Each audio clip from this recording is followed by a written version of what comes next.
Vamos a continuar, hermanas, en la estadística. Ya la voy a dar rapidito por el tiempo que se nos perdió. Vemos que antes de la pandemia, hermanos, había un porcentaje de aproximadamente 14.3%.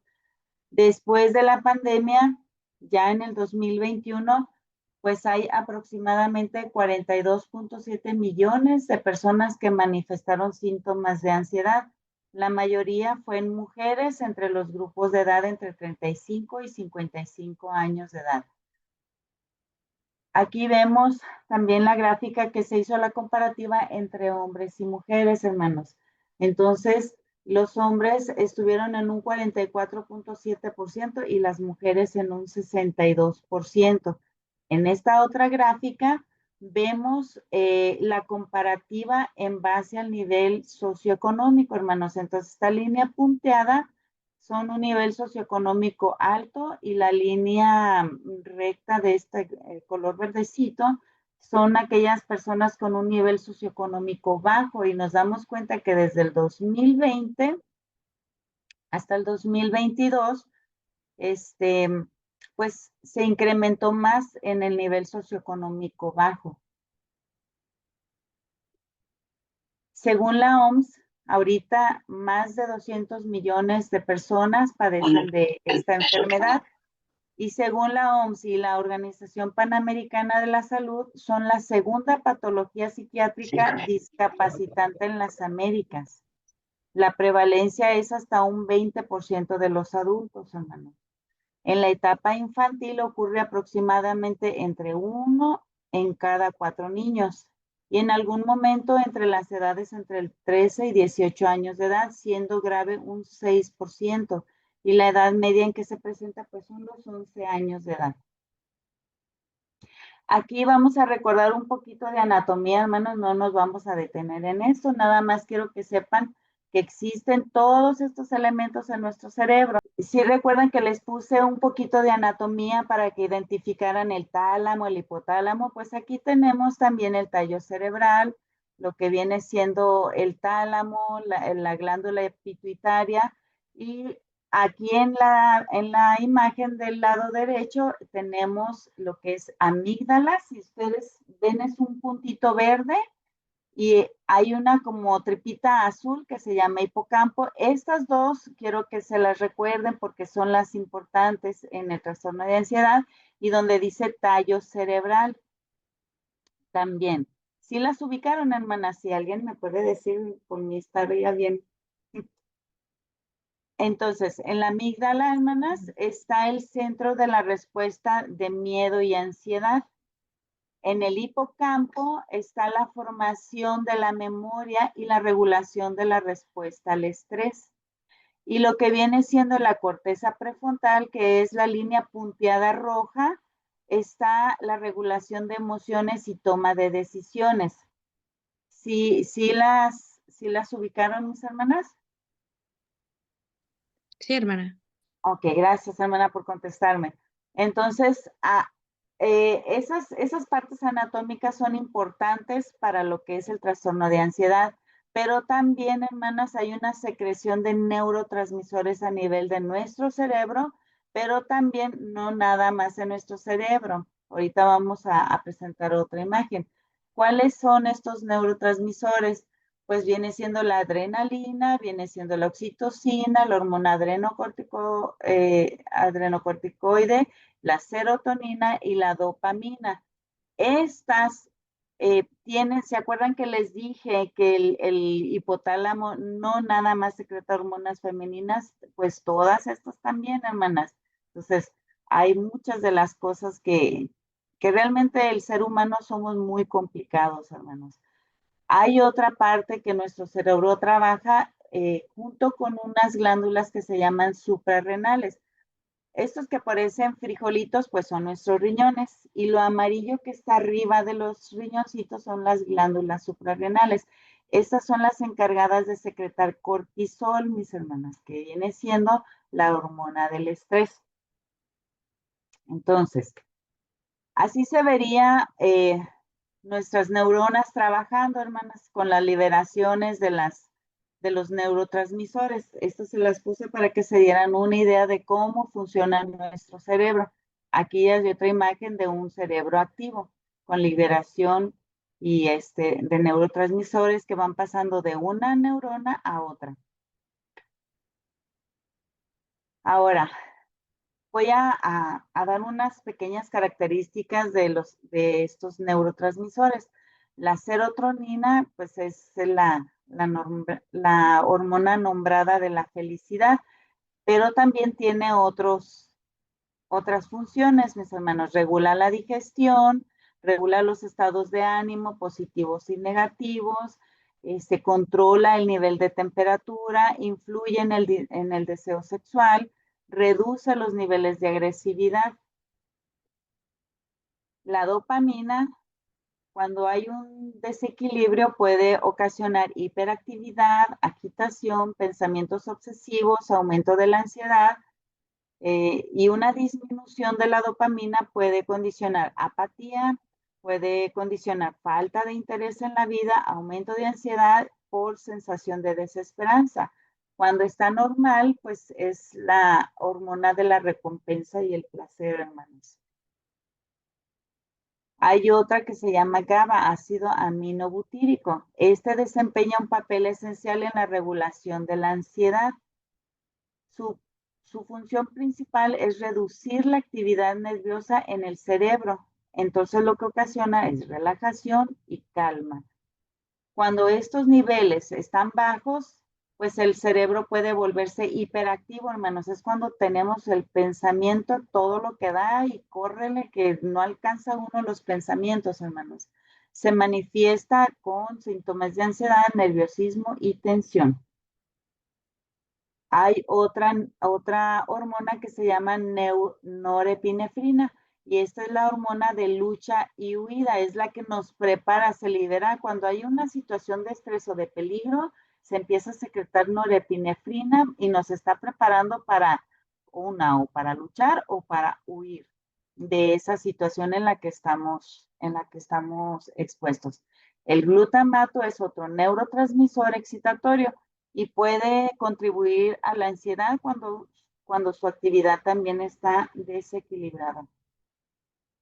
La otra hormona que viene siendo la oxitocina regula la respuesta a estímulos afectivos y la expresión emocional. Es la famosa hormona del amor, de la calma y el contacto. Y solamente se libera cuando se dan estas condiciones, pero puede ser inhibida por la adrenalina. El cortisol es otra hormona, mis hermanas, que es la famosa hormona del estrés. Cuando hay estrés, se libera este cortisol. Ya vimos atrás que fue por las glándulas suprarrenales. ¿Y qué es lo que puede condicionar? A enfermedades cardíacas, a úlceras estomacales, a desregulación del sueño y otros trastornos psiquiátricos. No sé si hasta ahí, mis hermanas, quedó claro, voy un poquito rápido, pero ustedes, si tienen alguna pregunta, si mis hermanos me pueden apoyar. Esto es poquito de lo mucho que tenemos nosotros como seres humanos, mis hermanos, en relación a la anatomía, la fisiología, y pues no sé, es complicado. De ahí nos vamos a los trastornos de ansiedad, las definiciones. Trastorno de ansiedad generalizada, ¿qué es? El trastorno de ansiedad generalizada es un trastorno de salud mental que produce miedo, preocupación y una sensación constante de agobio. Se caracteriza por una preocupación excesiva, persistente y poco realista por las cosas cotidianas. Normalmente, mis hermanas, sí nos puede dar ansiedad, un poquito de miedo, pero cuando se vuelve patológico, cuando ya estamos nada más pensando en cierta situación que nos está ocasionando esta ansiedad.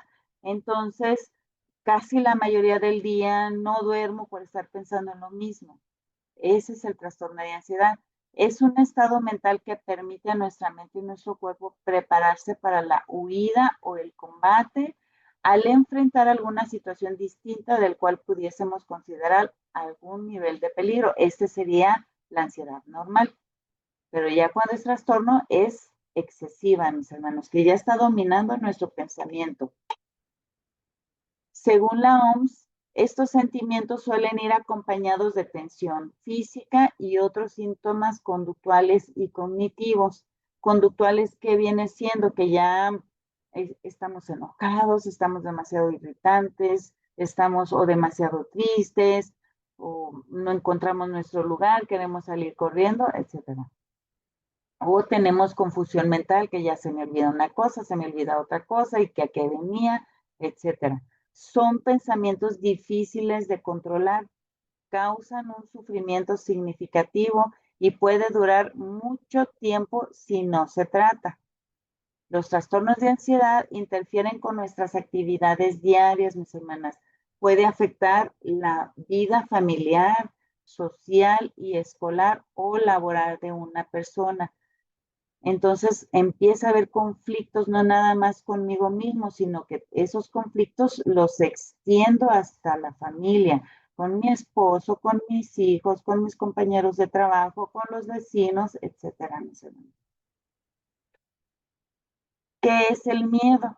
Pues el miedo es una emoción básica y natural, mis hermanas. Se caracteriza por tener esas sensaciones desagradables, a veces intensas, ante la percepción de un peligro o daño, ya sea real o imaginario. Casi siempre, hace muchos años, una psicóloga me dijo, el miedo es aquello que tú ya conoces, que ya viviste y que te condicionó, mm, pues se condicionó un desplacer.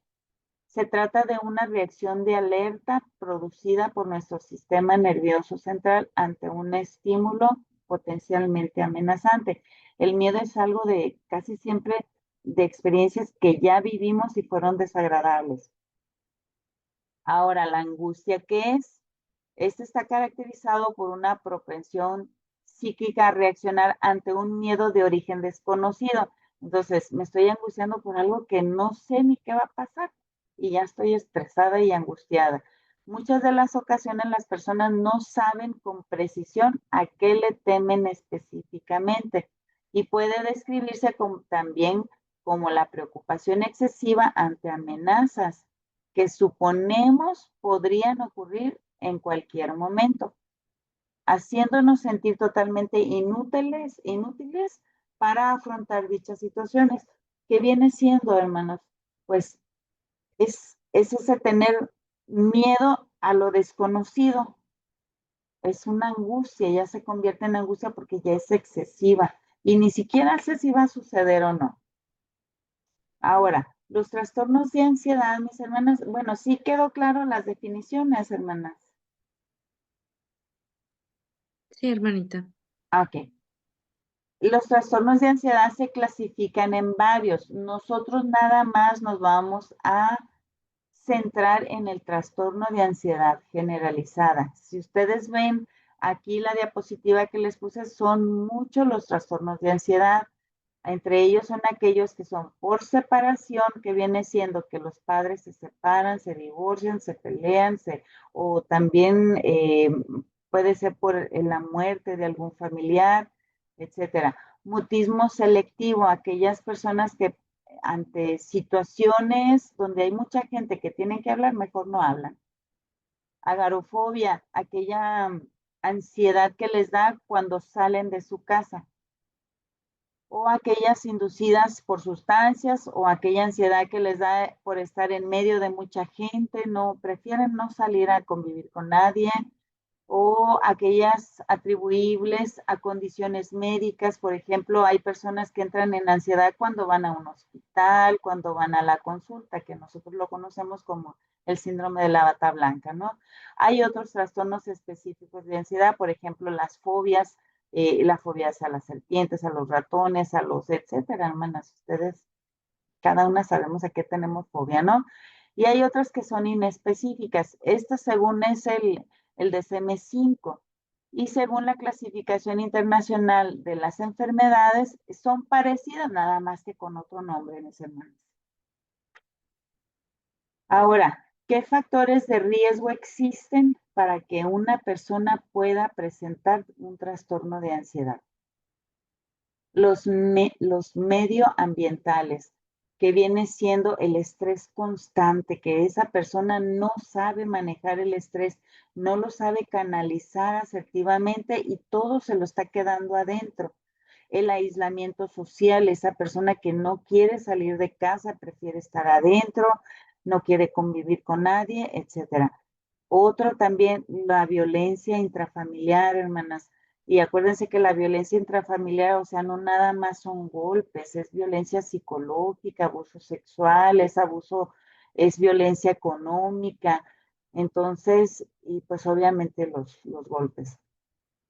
Otro factor de riesgo es acerca de la educación y crianza sobreprotectora. Cuando tenemos a nuestros hijos y no los queremos soltar, hermanos, o no queremos ni que le dé el aire, ni que le digan nada, ni, o sea, los queremos tener en una burbuja y nomás yo lo controlo. Eso es un factor de riesgo. Otro, pues ya lo vimos en las estadísticas, es el nivel socioeconómico bajo, las fracturas en los matrimonios y la muerte significativa de una persona, ya sea la mamá, el papá. A veces no son ellos los más significativos, a veces son los hermanos mayores, o hay veces son los amigos que son muy cercanos, etcétera. Otros factores de riesgo medioambientales, ¿cuáles son? Cuando las personas migran de un lugar a otro, de un estado a otro, de una colonia a otra, o de un país a otro, como son, mucho lo vemos nosotros aquí en Tijuana, mucha gente que viene y quiere brincarse a Estados Unidos y no lo logran, se quedan en Tijuana y pues aquí se enferman, mis hermanos. La otra, pues, es la comunidad LGBT y más. Entonces, yo lo veo, mis hermanos, en la consulta, cómo llegan estas personitas pobrecitas, las compadezco, sus decisiones traen consecuencias y una de ellas son los trastornos de ansiedad. Lo que viene siendo el área donde nosotros vivimos también, como vienen siendo, si es una área de alto riesgo para secuestros, la delincuencia organizada, la venta de drogas, etcétera, mis hermanos, o incluso exponerse a los tráficos del diario para ir a trabajar. O sea, ya entra uno en ansiedad, va peleando uno con todos los choferes, va irritable, llega uno enojado al trabajo y pues casi siempre nomás está pensando uno, ay, ya mañana es lunes, y ay, el tráfico, y ay, esto, y a veces uno no puede ni dormir por el dichoso tráfico. Ahí ya está condicionando trastornos de ansiedad, mis hermanos. Ahora, ¿cuáles son los factores de riesgo biológicos? Pues son aquellos en los que principalmente si hay un familiar con una enfermedad psiquiátrica, hermanas, entre ellos el trastorno de ansiedad, lo más seguro es de que los familiares, hijos, principalmente de papás a hijos, van a tener trastorno de ansiedad. Un 25% de probabilidad existe. Otro factor de riesgo, pues es nuestra etapa de la menopausia. Otros factores de riesgo biológicos vienen siendo las alteraciones genéticas que nada más ese miembro de la familia lo tuvo y pues a él le tocó el trastorno de ansiedad.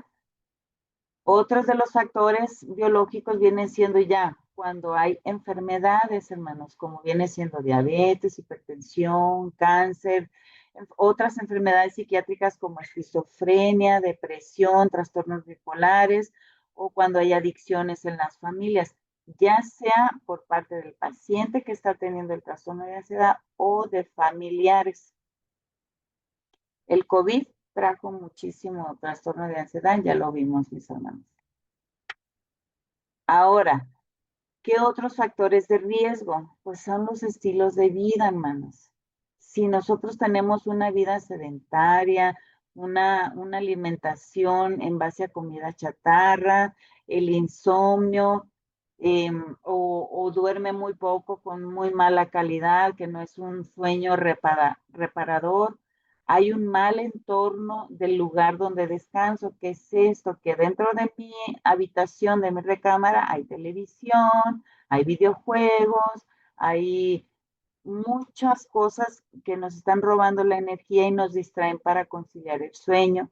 También cuando hay adicciones, ya lo vimos, o también en personas que tomamos café, pero que lo tomamos en exceso, puede condicionar un trastorno de ansiedad. Hasta ahí vamos bien, hermanas. Ahora, ¿cómo vamos a hacer el diagnóstico? Hay varias herramientas, yo aquí nada más les puse los ejemplos, mis hermanos, ¿por qué? Porque nosotros mismos podemos hacernos, no tanto el diagnóstico, pero sí darle la ayuda al médico que nos está viendo y llevarle, ¿sabe qué, doctor? Me hice este test y me salió tanto puntaje y a mí se me hace que pues tengo ese trastorno de ansiedad. Se los digo por experiencia, hermanos. A mí mis pacientes a veces me ayudan y yo les estoy muy agradecido porque ya vimos lo complicado que somos el ser humano.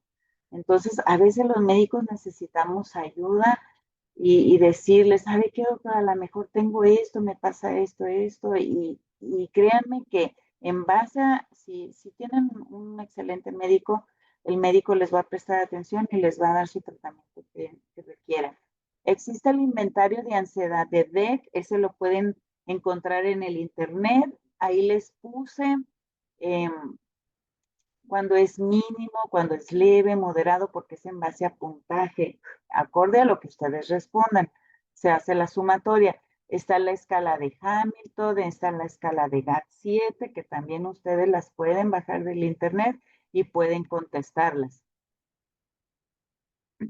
En base al DSM-5, que viene siendo el manual estadístico de las enfermedades mentales, es la versión 5. ¿Cuál es el criterio diagnóstico? Pues inciso A, cuando hay una ansiedad y preocupación excesiva, es una expectación aprensiva. ¿Qué es esto que estoy eh, no paro de hablar, no paro de decir, me siento muy mal y es muy aprensiva, muy nerviosa, me duele la cabeza? ¿Qué ocurre en más de los, dice, es que ocurre en más días de los que no se presentan durante al menos 6 meses? O sea, que casi todos los días estoy pensando en lo mismo durante 6 meses mínimo. ¿Qué otra cosa? Esa dificultad para controlar la preocupación está relacionada con 3 o más de los siguientes síntomas. En los niños se requiere solamente un inciso de esos de color rojo que les puse, hermanas, que vienen siendo la inquietud o sentirse nervioso, exaltado, fatigarse con facilidad, dificultad para concentrarse o tener la mente en blanco, irritabilidad, siempre estoy enojado, tensión muscular, siempre traigo contracturas musculares, si no es de los hombros, de la espalda, en la parte de atrás de la cabeza, o trastornos del sueño.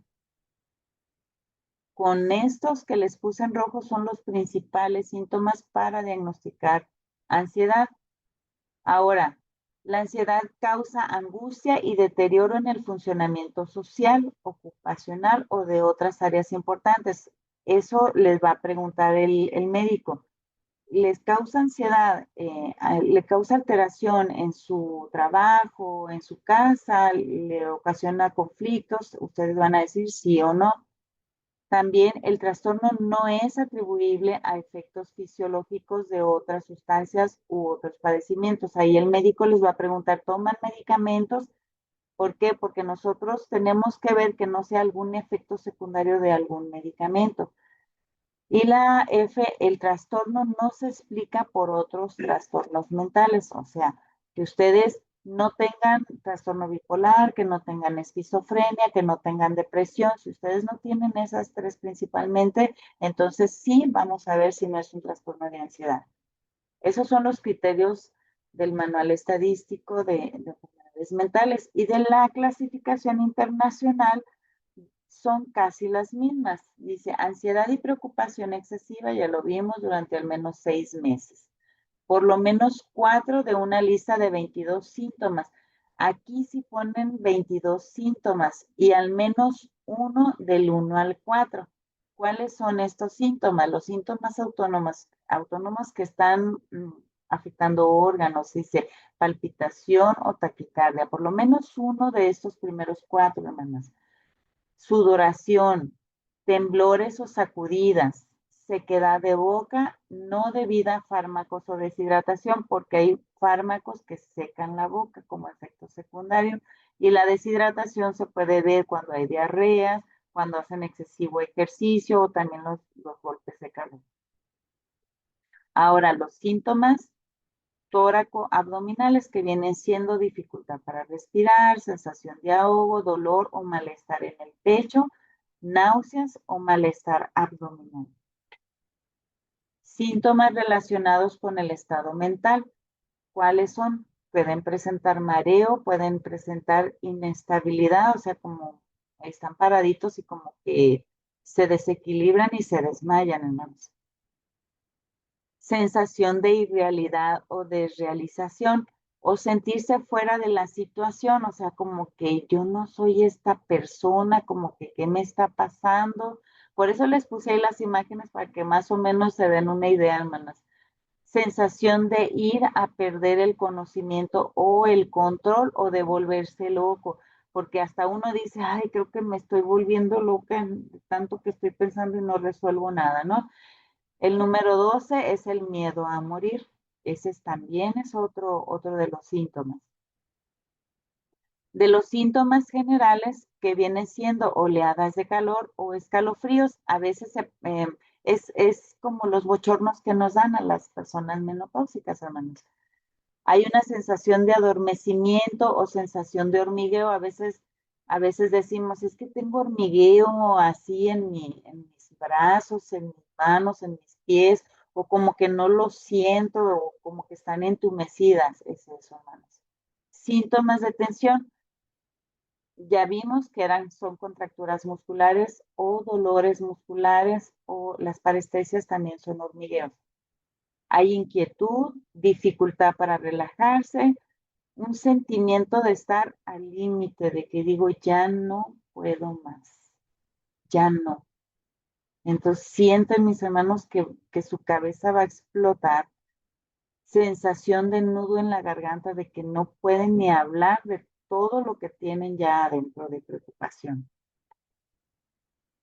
Otros síntomas no específicos, ¿cuáles vienen siendo? Respuesta de alarma exagerada a pequeñas sorpresas o sobresaltos. ¿Qué viene siendo esto? Porque a veces decimos, una persona normal me dice, es que me duele aquí en el hombro. Y ya dice así normal, pero una persona que tiene trastorno de ansiedad, es que me duele muchísimo, me duele demasiado, tengo que ir a urgencias, no puedo dormir porque me duele todo el cuerpo. Y le pregunta uno, de la escala del 0 al 10, 0 no me duele nada, 8, 9, 10 es para irme al hospital por el dolor. No, tengo un 10, tengo un 10. Esa es una reacción exagerada. Otra reacción exagerada que, por ejemplo, dicen un chiste, pues un chiste donde uno se ríe normalmente, pero la persona que tiene trastorno de ansiedad se ríe a carcajadas, bueno, hasta casi se hace pipí de tanto que se está riendo de un chiste que tal vez a lo mejor no era así. O que otra cosa, que por ejemplo se murió el vecino. Se murió el vecino, es un vecino, mis hermanas, esperemos que no va, pero se murió el vecino y la persona que tiene trastorno de ansiedad se deprime, no quiere salir de su casa por estar llorando y muy triste. Esas son las reacciones exageradas. El número 20, dificultad para concentrarse o tener sensación de la mente en blanco debido a la preocupación o la ansiedad. O sea, de tanto que pienso, prefiero ya no pensar nada. Así.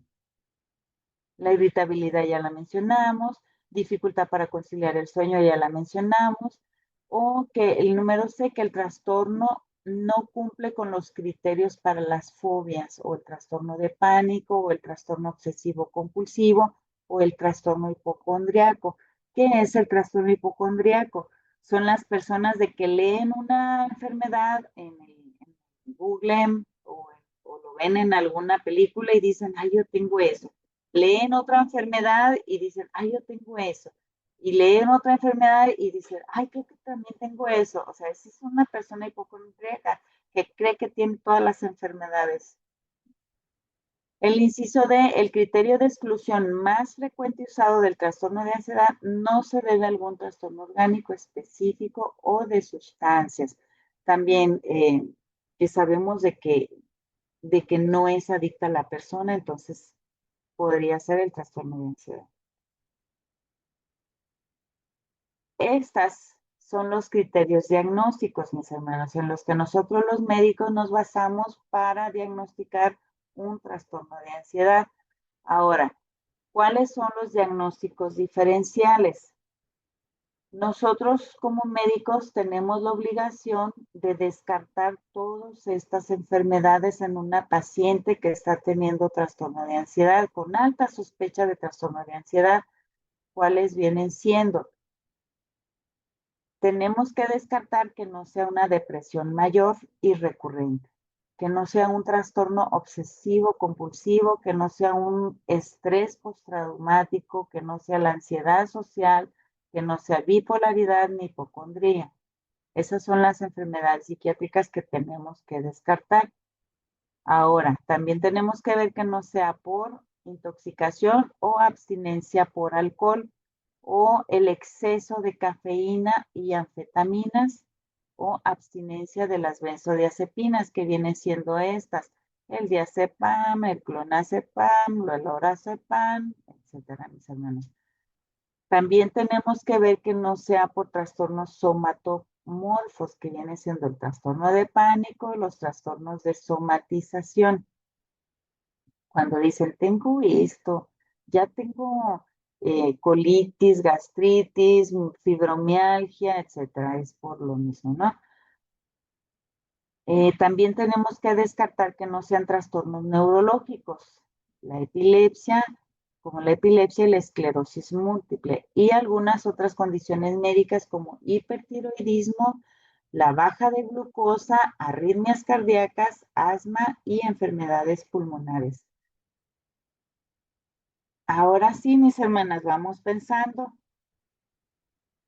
de todo lo que ya escucharon hasta ahorita, ustedes ya más o menos se van dando la idea de que si tengo o no tengo trastorno de ansiedad, que si tengo la alta sospecha, que si tengo la herencia familiar, pues tengo que hacerme yo este autoanálisis y digo, bueno, entonces ahora qué voy a hacer, ¿verdad? Pues vamos a buscar ayuda, hermanas. Lo difícil es aceptar que existe la enfermedad, porque van a decir, ay, no, se me va a pasar, ay, no, es pasajero. O decimos de algún familiar de nuestros hijos, no, se le va a pasar, está en la adolescencia. Oh, no, es joven, se le va a pasar. Tiene que adaptarse al mundo, etcétera. O decimos nuestro esposo o yo misma y digo, no, se me va a pasar, no es nada. Nosotras las mujeres luego decimos, no, no pasa nada, no, no, no tengo nada. Le preguntan, ¿cómo está, hermana? Ah, estoy bien. Y la mente está, híjole, pero si piensa y piensa en mil cosas. Entonces no estamos bien, hermanos, no estamos bien, hermanos. Si nuestra mente está, dicen por ahí, es un chiste de médicos, ¿no? Mis hermanos, de que tenemos una ardillita y está corriendo ahí rapidísimo. Entonces, entonces no estamos bien. Si hay una infinidad de información que estamos procesando y no caemos en un punto específico, no damos soluciones y nos está quitando el sueño, estamos enojados siempre, tristes siempre, aislados siempre, no estamos bien. Si estamos peleando con todo el mundo en todas partes, no estamos bien, hermanos. Hay que buscar ayuda. Entonces, ¿con quiénes vamos a ir? Con su médico general, su médico familiar. Tenemos que ir con un psicólogo, con un psiquiatra. Antes decían, ay, no, ¿cómo si no estoy loco? Pues no, hermanos, a lo mejor todavía no llegamos a ese punto. Para eso es el psicólogo, el psiquiatra y el médico familiar. Ya cuando dicen, no, pues está loco, pues ya nos van a internar, ¿no? pero tenemos que quitarnos ese pensamiento de que, ay, no, no estoy loco. No, es que no es de que estemos locos, es de que estamos ocupando ayuda. Entre ellos aquí agregué un nutricionista y también un trabajador social.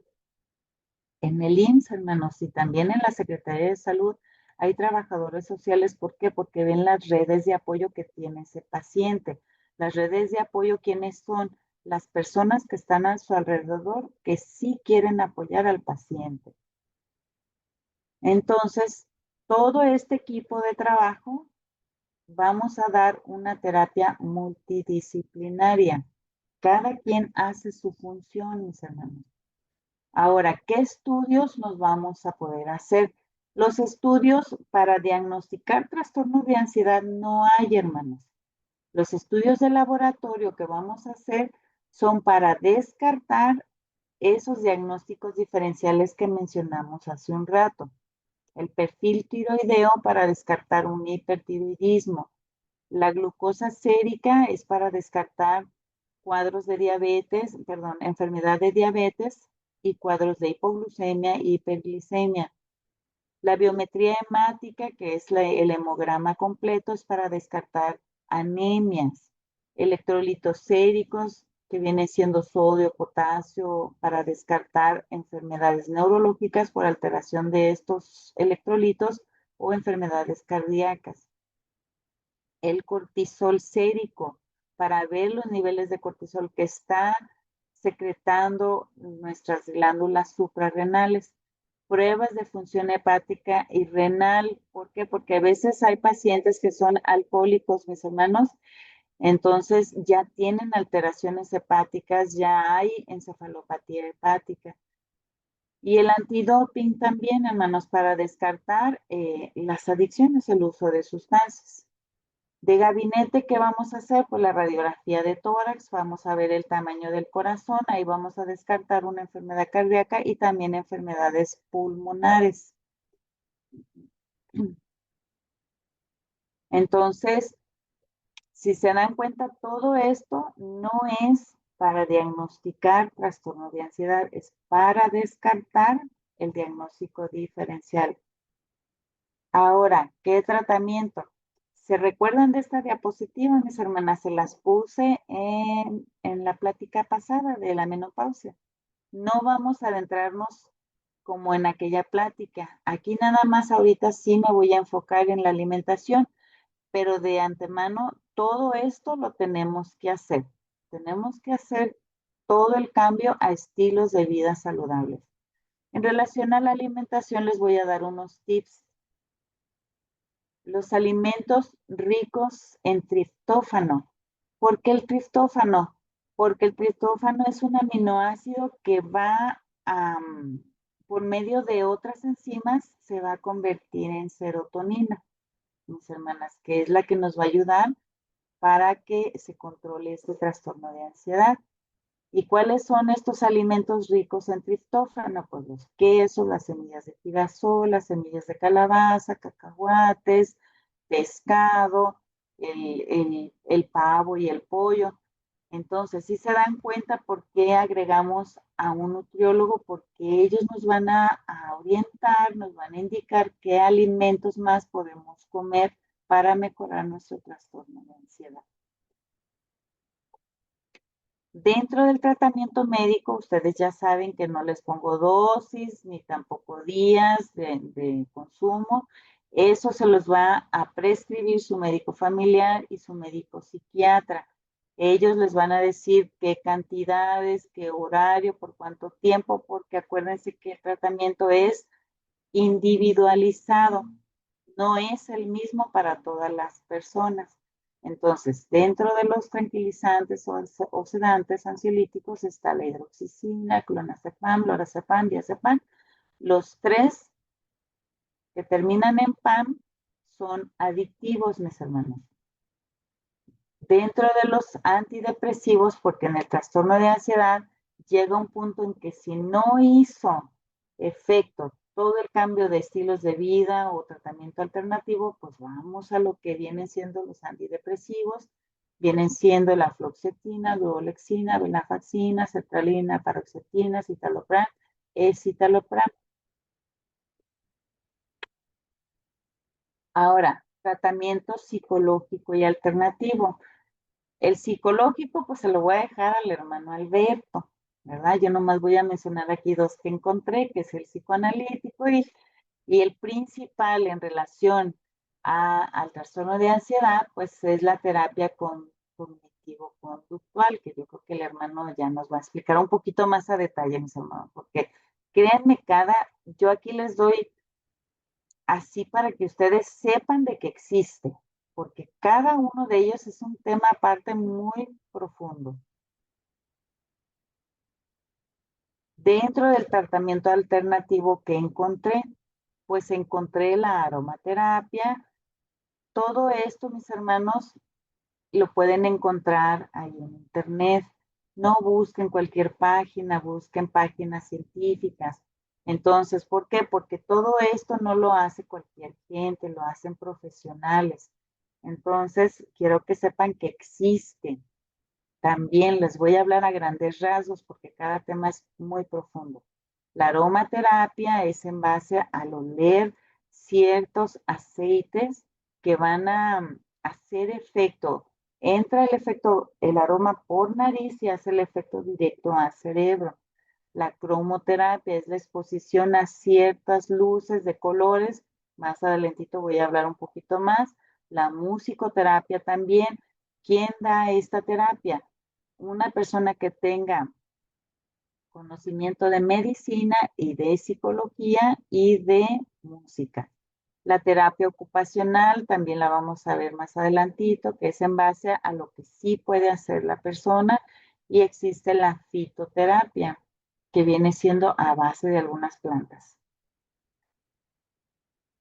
También encontré, hermanas, de que ya hay una innovación terapéutica con inteligencia artificial. Vienen siendo estas dos aplicaciones, el Wubot y Wisa.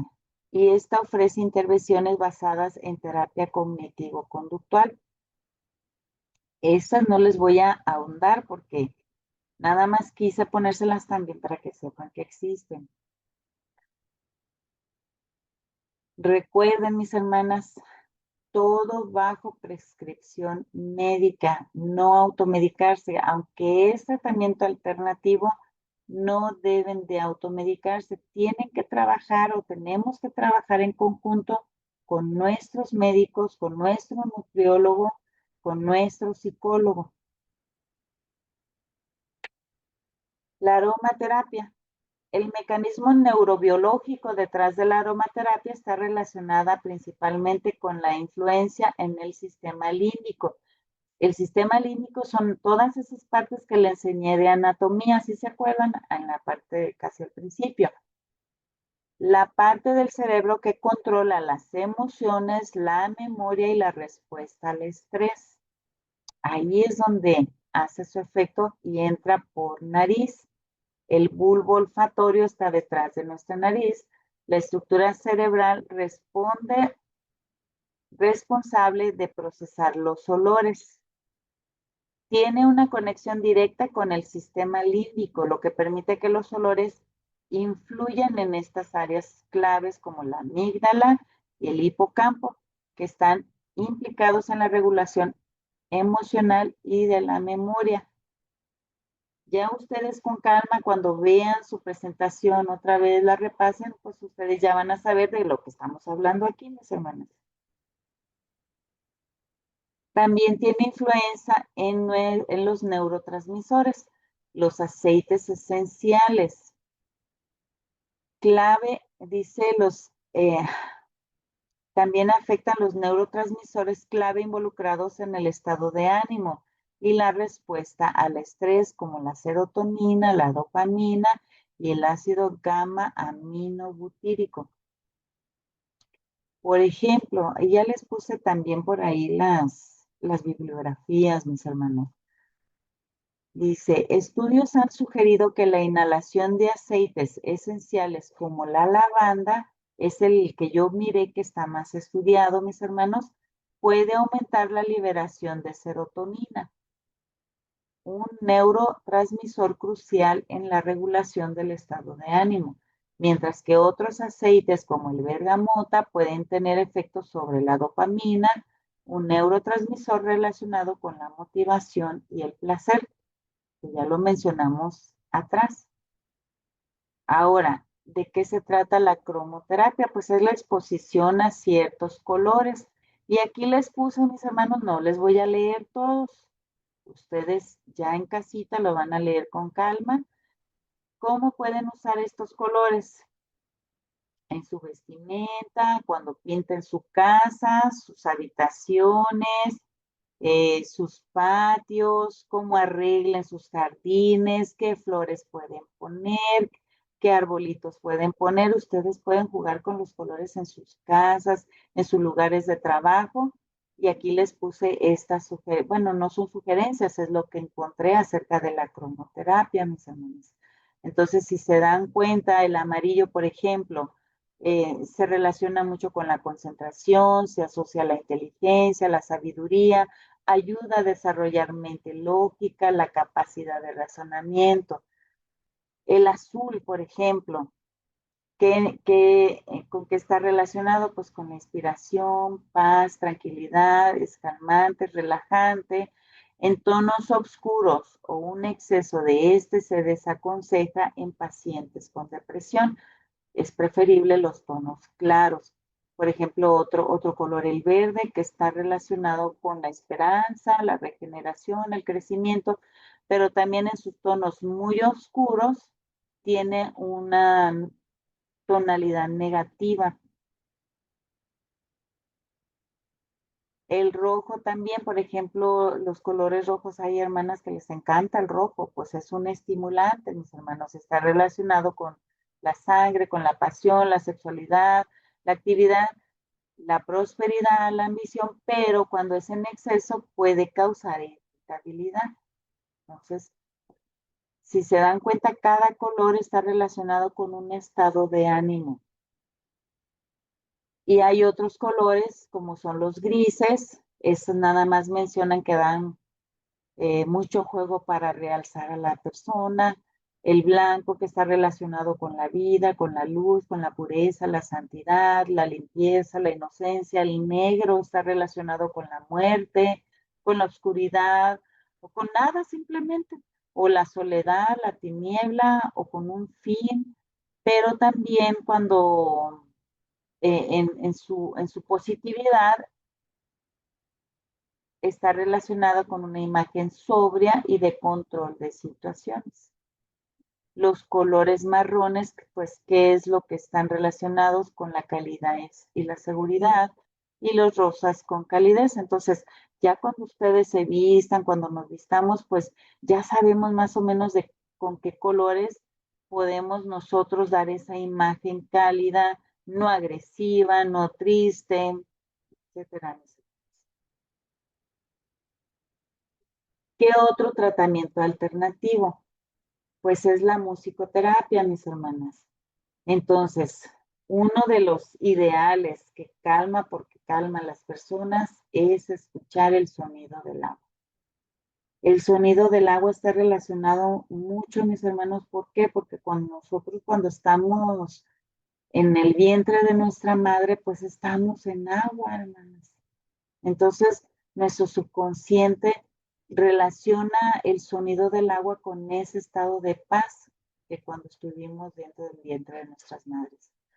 Otro de los calmantes es el escuchar sonidos de la naturaleza, como el cantar de los pájaros, cuando se combinan el agua con los pájaros, etcétera. Y aquí les puse un ejemplo que está en la Biblia, pues, quién se calmaba con el arpa de que tocaba el rey David porque le dolía la cabeza, porque se sentía enfermo, pues el rey Saúl, ¿verdad?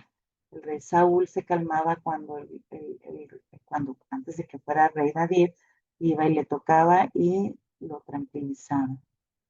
También está relacionado, aquí les puse un dato abajo, que están haciendo estudios, entonces un sonido que tiene 432 Hz es una intervención corta y de bajo costo que puede ser un recurso útil para manejar ansiedad y el estrés.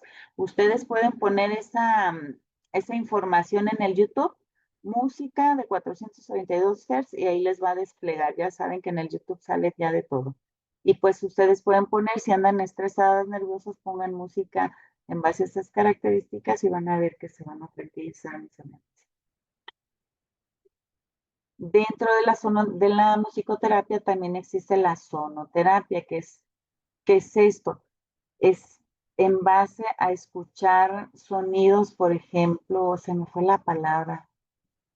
Bueno, pero son estos bol, mis hermanos, como los que tienen los tibetanos. Escuchar esos sonidos o escuchar sonidos con la voz, precisamente como los que hacen los tibetanos, nomás que ellos, pues, ellos lo canalizan a su Dios, pues nosotros no, ¿verdad?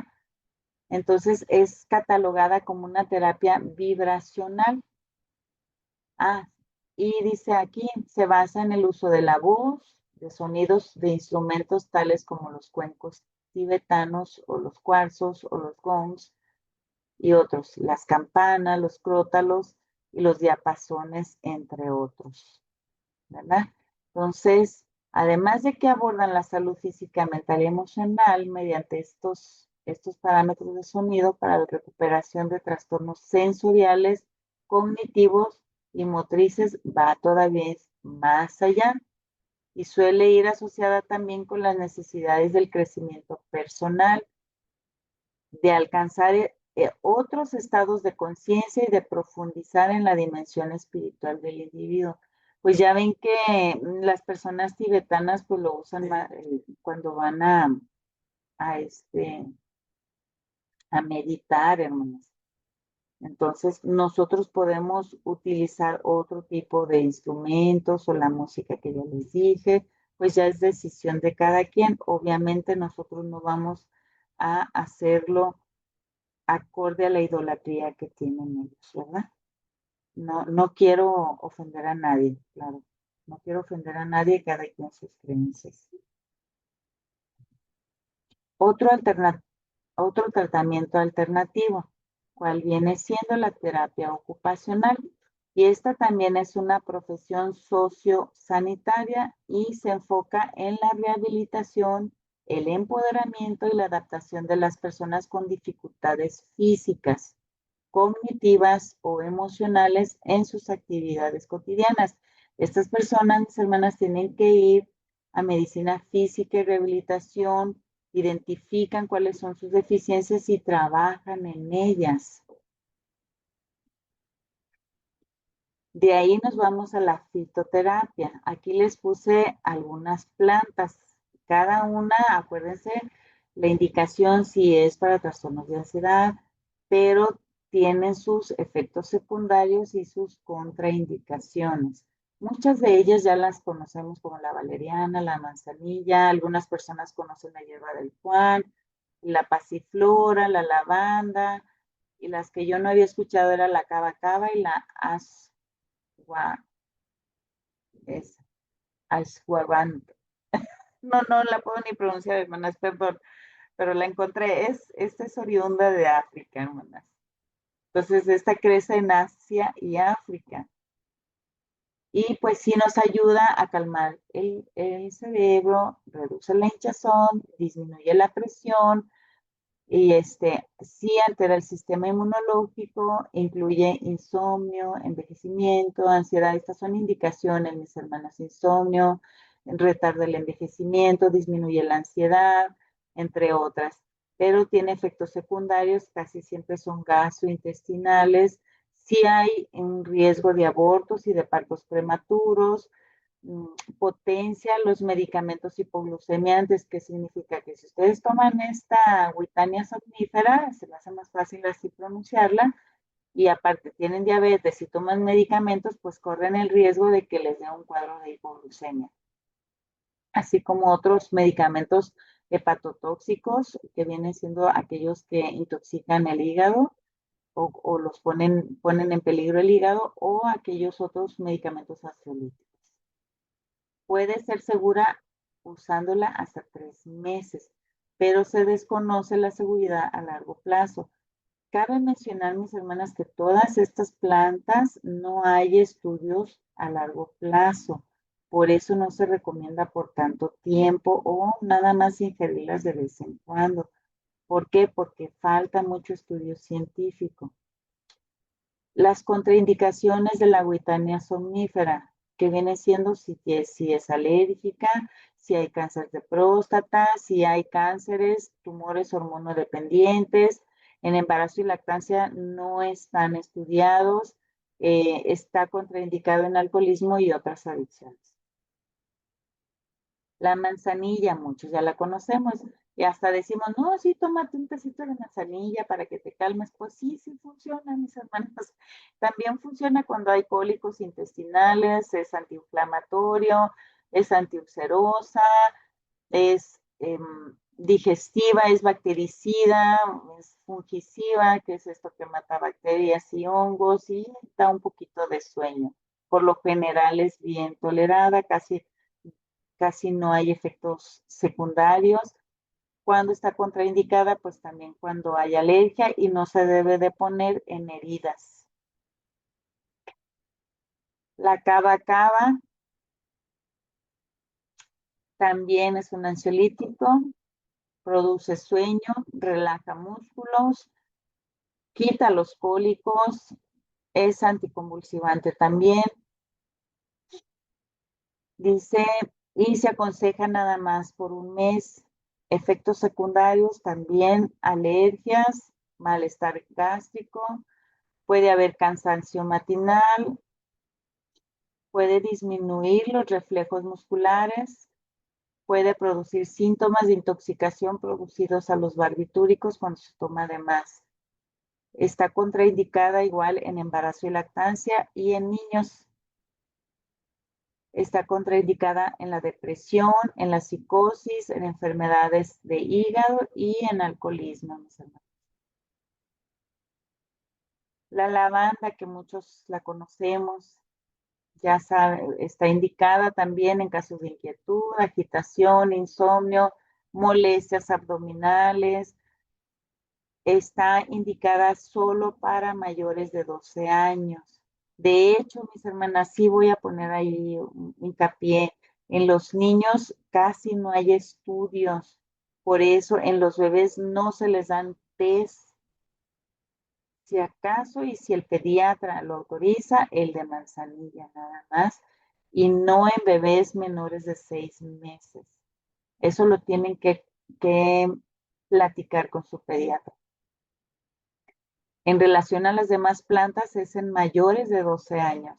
Está contraindicada cuando hay alergia, también está contraindicada para aplicarlo directo a las heridas y tampoco se establece la seguridad en embarazo y lactancia por falta de estudios, hermanos. La pasiflora, ¿qué efectos adversos tiene? Pues ataxias, son alteraciones neuromusculares, depresión del sistema nervioso central, prolongación del intervalo QT, eso se aprecia en el electrocardiograma. ¿Qué es esto? Que es un retardo en la relajación del corazón y a grandes dosis produce sedación. Está contraindicada cuando hay también alergia y evitar la combinación con benzodiazepinas que viene siendo clonazepam, diazepam, lorazepam. La hierba de San Juan, esa sí lo tienen como un cicatrizante, mis hermanos. Es antidepresivo, antibacteriano, igual en mayores de 12 años. Efectos secundarios en raras ocasiones también. Efectos gastrointestinales. Y es paradójico, pero también puede condicionar ansiedad, fatiga, dolor de cabeza, insomnio y el riesgo de síndrome serotoninérgico. Ahorita les voy a hablar de ese rapidito. También puede condicionar cefalea, por eso es no automedicarse y siempre tener en cuenta estos efectos secundarios, estar informados, hermanas. ¿Qué contraindicaciones? Pues la alergia, es la hipersensibilidad, es la alergia. El uso concomitante con otros anticoagulantes, por ejemplo, cuando están tomando el clopidogrel, el ácido acetilsalicílico, el ácido cumarínico, la ciclosporina, everolimus, son medicamentos también unos antivirales. Y también está contraindicada en embarazo y lactancia. La valeriana, también ya la conocemos. Entonces, aquí existe la posibilidad de que promueva el sueño natural después de algunas semanas sin riesgo de dependencia, o sea que no es adictiva, mis hermanos, o de efectos secundarios. Incluso es considerado un producto seguro. Se ha informado un caso de sobredosis, un solo caso que por ahí encontré, y sí hubo una intención suicida, hermanos. Pero fue cuando se consume 20 veces más de la dosis recomendada y no hubo consecuencias fatales. Es el único caso. Otros efectos secundarios, pues vienen siendo los gastrointestinales, el dolor de cabeza, alteraciones en el hígado o esa sensación de que digo, ay, tuve un sueño muy vívido, pues es por la valeriana. ¿Ok? Y aquí, ¿cuál es su principal mecanismo? Es un incremento de la transmisión GABAérgica. Dice, está aprobada por ciertas asociaciones de medicamentos y está indicada en la dificultad para conciliar el sueño. Solamente está indicada en adultos y ancianos, mis hermanos, no en niños. Si se dan cuenta, ni siquiera de 12 años.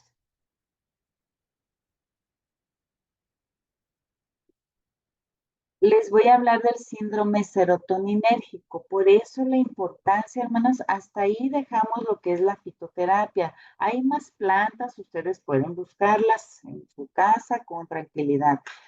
Pero sí quiero que quede claro este síndrome serotoninérgico. ¿Por qué? Porque es una complicación severa, es una urgencia médica y sucede por iatrogenia. La iatrogenia, ¿qué es? Que el médico se equivocó y dio una sobredosis.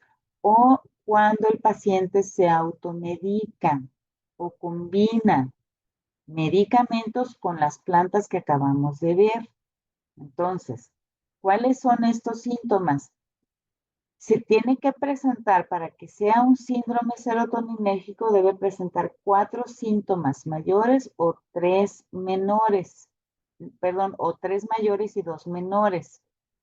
Entonces, los síntomas no corresponden a otros trastornos psiquiátricos o a exacerbación del mismo. Y también se ha excluido causas infecciosas, metabólicas, endocrinas o tóxicas. También que no sea un agente neuroléptico o sus dosis incrementadas previamente a la aparición de estos síntomas. ¿Cuáles son estos síntomas? Los síntomas mentales mayores, confusión, ánimo elevado, coma o semicoma. Ese es un síntoma mayor. Un síntoma menor de los síntomas mentales es agitación, nada más está nervioso y no duerme. De los síntomas autonómicos, ¿cuáles son los mayores? Fiebre e hiperhidrosis. E hiperhidrosis, ¿qué es? Como si estuviera sudando demasiado, principalmente de las manos, de los pies o todo el cuerpo. Dentro de los menores, que viene siendo taquicardia, que su corazón va latiendo más rápido de lo normal, respiran más rápido de lo normal, o tienen dificultad para respirar, o tienen diarrea, o tienen presión alta, o tienen presión baja, y ese ya es de mal pronóstico. Dentro de los síntomas neurológicos, que viene siendo mioclonus, es como si fueran contracturas musculares, pero que no dejan de contracturarse, sino que se está moviendo el músculo solo, o que haya temblor de todo el cuerpo, o escalofríos, o rigidez de todos los músculos, o que sus reflejos tendinosos estén demasiado elevados. Y dentro de los menores es la falta de coordinación de su cuerpo, o que se dilata la pupila, o que hay un movimiento como si fuera el síndrome de las piernas locas, que viene siendo que el paciente se siente muy mal y tiene que estar moviendo las piernas, pero de que se siente mal. Esa es una de las complicaciones de la automedicación, hermanos. Es importante que les quede claro esto. Ya viendo toda la presentación, hermanos, ya identificamos algunos síntomas, si los tengo, si no los tengo, pues no estamos solos, hermanos. Si ya nos dimos cuenta que tengo varios de estos síntomas, pues tengamos el valor de buscar la ayuda. No nos quedemos inmersos en nuestra mente y decir de que, ay, Dios me va a ayudar. Sí nos ayuda, pero Él pone los medios, hermano. ¿Quién dio la ciencia al ser humano? Fue Dios. Entonces, si Dios puso médicos, puso psicólogos, puso nutriólogos y un montón de especialistas, pues hagamos de ellos nuestra ayuda y dejamos que nos guíen nuestro Dios primeramente y también nuestros médicos. Entonces, no estamos solos, hermanos. Sí se puede ser feliz. Si nosotros nos dejamos guiar, sí se puede ser feliz, mis hermanos. Nos dejamos guiar, hacemos nuestras tareas, modificamos nuestros estilos de vida, ponemos en práctica todo lo que conocemos y sí vamos a poder salir de ese trastorno de ansiedad.